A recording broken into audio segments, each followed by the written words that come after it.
بسم اللہ الرحمن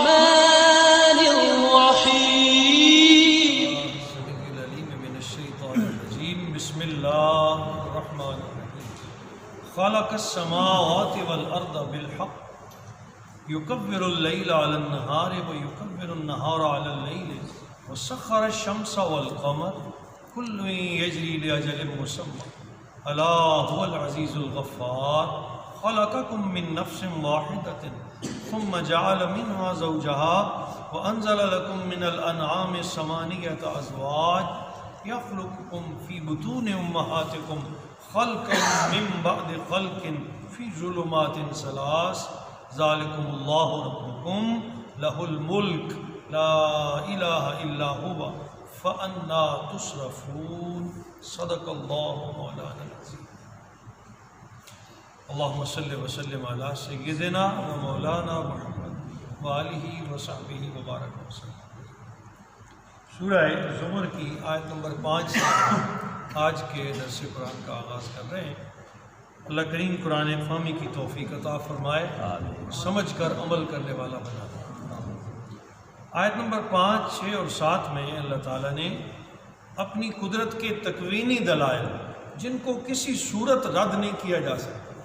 اور اگر بندہ اللہ کی پہچان کرنا چاہے تو یہ اللہ پاک کو پہچاننے کے لیے سب سے بہترین ذریعہ ہے کہ ایسی اشیاء جنہیں کوئی دوسرا اس طرح چلا ہی نہیں سکتا، اگر ان کا کوئی خالق نہیں اور وہ اپنے آپ ہو گئی ہیں تو ممکن نہیں، بغیر تخلیق کے۔ اللہ فرماتا ہے میں وہ ذات ہوں جس نے یہ چیزیں تمہارے لیے پیدا فرمائی، تو تکوینی دلائل دے کر اپنی توحید اور اپنی وحدانیت کا اقرار کرتا۔ فرمایا خلق السماوات والارض بالحق، اس نے پیدا فرمایا ہے آسمان اور زمینوں کو حق کے ساتھ۔ اللہ کون ہے؟ جس نے زمین و آسمان تخلیق کیے، جس نے تمہارے لیے یہ بچھونا اور یہ چھت بنایا۔ کسی میں طاقت ہے کہ وہ ان دونوں چیزوں جیسی کوئی چیز بنا لائے یا ان کی بناوٹ میں کوئی فرق ڈال سکے؟ ان کی بناوٹ میں کوئی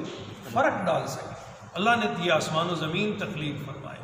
یکور اللیل علی النہار، دوسری بڑی دلیل فرمایا وہ لپیٹ دیتا ہے رات کو دن پر۔ یکور کا معنی لپیٹ دینا، جب دن ختم ہوتا ہے تو پوری طرح رات اس کے اوپر چھا جاتی ہے، دن کا کہیں نام و نشان تک باقی نہیں رہتا۔ وَيُكَوِّرُ النَّهَارَ عَلَى اللَّيْلِ، اور لپیٹ دیتا ہے رات کو دن پر۔ جب دن آتا ہے رات غائب ہو جاتی ہے، جب رات آتا ہے تو دن غائب ہو جاتا ہے، آتی ہے تو دن غائب ہو جاتا ہے۔ دوسرے دونوں کو ایک دوسرے پہ جیسے لپیٹ دیا جاتا ہے۔ کسی میں طاقت ہے کہ وہ دن کے آنے میں تاخیر کر دے یا اسے اپنے وقت سے پہلے لے آئے، یا کوئی ہے جو رات کے آنے میں تاخیر کرے یا رات کو دن سے پہلے۔ ایک مقام پر یہ بھی ارشاد فرمایا سورہ یاسین شریف، کسی میں جرت ہے کہ وہ اس نظام میں معمولی سا ایک لمحے کا بھی فرق ڈال سکتا، وہ ہے تمہارا رب جو دن کو رات کے اوپر لپیٹ دیتا، رات کو دن پر لپیٹ دیتا۔ وَسَخَّرَ الشَّمْسَ وَالْقَمَرَ، اور اس نے سورج اور چاند کو مسخر کر دیا، ایک نظام کے تابع فرما دیا، اپنے اپنے وقت پر آتے ہیں، اپنے اپنے مدار میں چلتے ہیں۔ کُلٌّ یجری لأجل مسمى، ہر کوئی اپنے مقرر کیے ہوئے مدار میں چل رہا ہے، ہر کوئی اپنے مقرر کیے ہوئے مدار میں چل رہا ہے، کوئی شے اپنے وقت سے آگے پیچھے نہیں ہوتی۔ 20 سالوں سے ہم بھی دیکھ رہے ہیں، سینکڑوں سال پہلے ہمارے والدین بھی یہ دیکھ کر گئے، صدیاں بیت گئیں، لوگ دیکھتے، آج تک سورج کے طلوع اور غروب کے اوقات میں کوئی فرق آیا؟ میں اکثر کہا کرتا ہوں یہ دائمی نقشہ اوقات لگا ہوا ہے، سال ہر سال سے۔ آج 10 ستمبر تھی، 10 ستمبر کا طلوع 100 سال پہلے دیکھ لیں، 100 سال آگے جا کے دیکھ لیں، جو آج طلوع کا وقت تھا اس سے ایک لمحہ بھی آگے پیچھے ہونا ممکن نہیں۔ یہ ہے اس مالک کی شانیں۔ فرمایا یکور النہار علی اللیل وسخر الشمس والقمر، اس نے مسخر کر دیا ہے سورج اور چاند کو۔ کل یجری لاجل مسمى، ہر ایک اپنے مقرر میعاد میں رواں دواں ہے۔ الا وهو العزیز الغفار، خبردار، یعنی غور سے سنو۔ اتنا فرما کے 3 دلیلیں دے کے اب فرمایا غور سے سنو، هو العزیز الغفار، وہی ہے غالب اور بخش دینے والا۔ غلبہ بھی اس کا اس طرح سے ہے کہ وہ چاہے تو نافرمانوں کو لمحے بھر میں ختم کر دے، ایسی طاقت رکھتا ہے، لیکن اس کے باوجود وہ سینکڑوں گناہ کرنے والوں کو ان کی سچی توبہ پہ معاف فرما دیتا ہے، بخش دینے والا ہے، معاف فرما دینے والا ہے۔ یہ اس کی شان ہے کہ وہ اپنی بارگاہ میں تائب ہونے والوں کو بخش دیتا ہے۔ خطائیں دنیا دار بعض اوقات چھوٹی چھوٹی غلطیاں بھی معاف نہیں کرتے، وہ بڑے بڑے پاپ بھی معاف فرما دیتے ہیں۔ اس کی بارگاہ میں جھکیں، جب دل سے بندہ جھکے، اس کے دل کا پیالہ سیدھا ہو، وہ واقعی لجاجت کے ساتھ شرمندگی کے ساتھ مانگ رہا ہو، تو کہتے ہیں موتی سمجھ کے شان کریمی نے چن لیے، قطرے جو تھے میرے عر کے انفعال کے، وہ آنسو جو میں نے شرمندگی میں بہائے تھے، میرے رب نے ان آنسوؤں کو موتی سمجھ کے رکھ لیا، چن لیا۔ وہ پسند فرماتا ہے کوئی اس شرمندہ ہو کے اس کی بارگاہ میں جائے، وہ پسند فرماتا ہے کوئی گناہ کر کے اس سے توبہ کرے، 1000 بار بھی گناہ کرے پھر توبہ کر لے، اللہ تعالیٰ معاف فرما دیتا۔ سبحان اللہ، لیکن بات صرف یہ ہے کہ یہ دل کا پیالہ ٹھیک ہو، سبحان اللہ، بندے کے دل میں توحید کا تصور پختہ ہو، بندہ یہ مان رہا ہو کہ میرا کارساز حقیقی وہ اللہ ہے، وہی میرا مالک ہے، وہی میرا پروردگار ہے۔ اللہ فرماتا ہے مجھے رب مان کر تو دیکھو، میں تم پر کرم کی حد نہ کر دوں، مہربانیوں کی حد نہ کر دوں۔ تو فرمایا وہی غفار، عزت والا اور وہی بخش دینے والا ہے۔ اب ایک اور دلیل انسانی زندگی پر عطا فرمایا، مجھے پہچاننا چاہتے ہو تو اپنی طرف دیکھو، میری پہچان کرنا چاہتے ہو تو اپنے وجود پہ نگاہ کر لو، اپنی تخلیق پہ نگاہ کر لو۔ خلقکم من نفس واحدہ، ہم نے تمہیں ایک جان سے پیدا کیا ہے، حضرت سیدنا آدم، ایک جان سے تم سب کو بنا دیا، ایک وجود میں سے تم سب کو پیدا کر دیا ہے۔ ثم جعل منہا زوجہا، پھر ہم نے اسی میں سے اس کی بیوی کو پیدا کیا، ایک شخص کو بنایا، آدم کی تخلیق فرمائی اور پھر اس میں سے ہی اس کی بیوی کو پیدا کیا، تخلیق فرمایا۔ وَأَنزَلَ لَكُم مِّنَ الْأَنْعَامِ ثَمَانِيَةَ أَزْوَاجٍ، اور پیدا کیے تمہارے لیے جانوروں میں سے 8 جوڑے، بھینس ہے، بکری ہے، گائے ہے، بیل ہے، اونٹ ہے، گھوڑا ہے، جوڑا کر کے یہ جانور تمہیں تمہارے نفع کے لیے عطا فرمایا۔ ان سب کا مقصد انسان ہے، جتنی بھی چیزیں رب کریم نے تخلیق فرمائی ہیں سب کا مقصد ڈائریکٹ یا انڈائریکٹ انسان ہے، انہیں انسان کے نفع کے لیے، انسان کی خیر کے لیے پیدا کیا ہے، اور فرمایا تو ان کے لیے نہیں، تو میرے لیے، تو ان چیزوں کے لیے، چیزیں تیرے لیے ہیں ساری، کہ تو اس سے نفع اٹھائے، کسی کا تم گوشت کھاؤ، کسی پہ تم سواری کرو، کسی سے تم بار برداری کے جو ہے وہ فوائد حاصل کرو، کوئی تمہارے حل جوتے، کسی فصل سے تم کھانا کھاؤ، کسی کے ذریعے تم اپنا کاروبار چلاؤ،